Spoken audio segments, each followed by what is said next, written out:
अब पहला सवाल आपसे, बजट सत्र का आज पहला दिन है, राज्यपाल का अभिभाषण था, JOAIT के विद्यार्थी बाहर खड़े हैं, बेरोजगार लगातार कह रहे हैं कि सरकार हमें रोजगार दे। तो आपने भी आवाज उठाई थी, लगता है मुख्यमंत्री करेंगे, क्योंकि बार बार सवाल उठाए जा रहे हैं लेकिन हल कोई नहीं निकल रहा है। देखिए, आज पहला दिन है सत्र का, और जहाँ तक आप JO की बात कर रहे हैं, मैं तो बार बार इस बात को ओपनली खुले मन से इस बात को उठा रहा हूँ कि जिन बच्चों ने एग्ज़ाम दे रखे हैं और लंबे समय से उनके जो रिज़ल्ट हैं वो लंबित पड़े हैं, उनको निकाल देना चाहिए। बच्चों में फ्रस्ट्रेशन जो है वो लेवल बढ़ रहा है, कई बच्चे ओवरेज हो रहे हैं, तो इसलिए ये हमारे अपने बच्चे हैं, हिमाचल प्रदेश के बच्चे हैं। और दूसरा मैं इसलिए बोल रहा हूँ कि जब हम लोग विपक्ष में थे तब हम करुणामूलक आधार पर जो बच्चों को नौकरी मिलनी चाहिए उसकी भी बात उठाते थे, और जो ये बेरोजगार हैं इनकी भी बात उठाते थे। तो सत्ता पक्ष में आ गए या कोई रूलिंग पार्टी के MLA बन गए, इसका मतलब ये नहीं है कि हम लोग किसी की बात नहीं उठा सकते, क्योंकि हम चुने हुए व्यक्ति हैं। हमारे चुनाव क्षेत्र में, प्रदेश में कहीं भी लगेगा हमें कि सरकार को सुझाव देने की बात है तो हमने सुझाव दिया है। आपने एक शब्द इस्तेमाल किया, दैट इज फ्रस्ट्रेशन।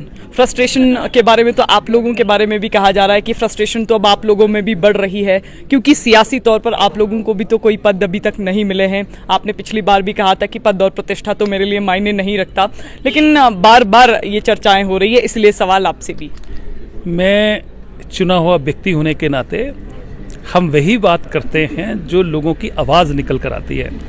और ये जो धरने पे बच्चे बैठे हैं, चाहे करुणामूलक वाले लगातार बैठे रहे, अब ये बच्चे बैठे हैं, और प्रदेश में लगातार आप सोशल मीडिया पे जो कमेंट्स आ रहे हैं, मुझे लगता है कि सरकार को, माननीय मुख्यमंत्री को इस बात को गंभीरता से लेते हुए तुरंत इनके रिजल्ट निकालने का इंतजाम करना चाहिए, ताकि नौजवानों को रोजगार मिले। अपनी बात आप क्यों नहीं कर रहे हैं, क्योंकि JOAIT की बात तो अब हो गई।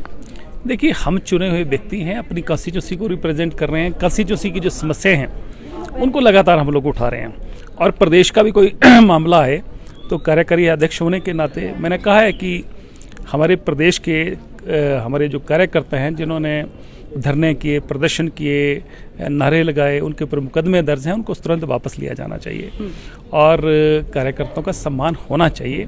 ये हम लोग अक्सर बोलते रहते हैं। लोकसभा चुनावों को लेकर चर्चाएं जोर पकड़ रही हैं। सियासी गलियारों में एक चर्चा हो रही है कि अब राजेंद्र राणा या तो खुद चुनाव लड़ेंगे या अपने बेटे को चुनाव लड़वाएंगे। इसमें बहुत सारे नाम हैं, लेकिन 2 नाम आप लोगों के भी हैं, तो लड़ेंगे चुनाव, मन में है इच्छा? मुझे लगता है कि हम लोग चुनाव लड़ने के काबिल नहीं हैं।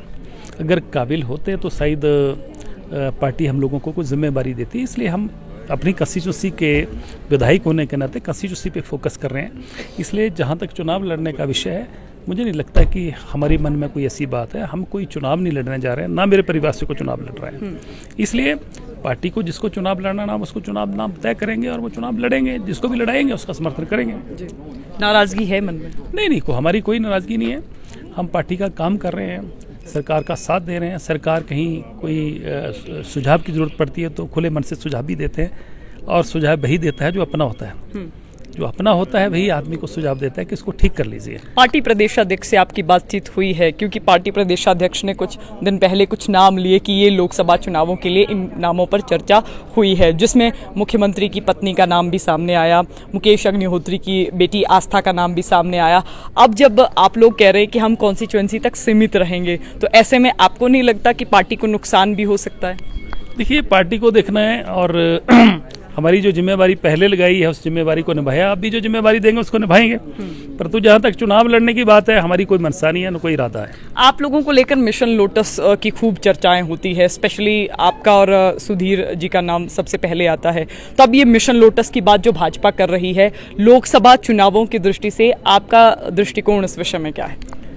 राजनीति में ऐसी चर्चाएं चलती रहती हैं, और चर्चाएं करने वाले कार्यकर्ता होते हैं, जनता होती है, और पत्रकार होते हैं।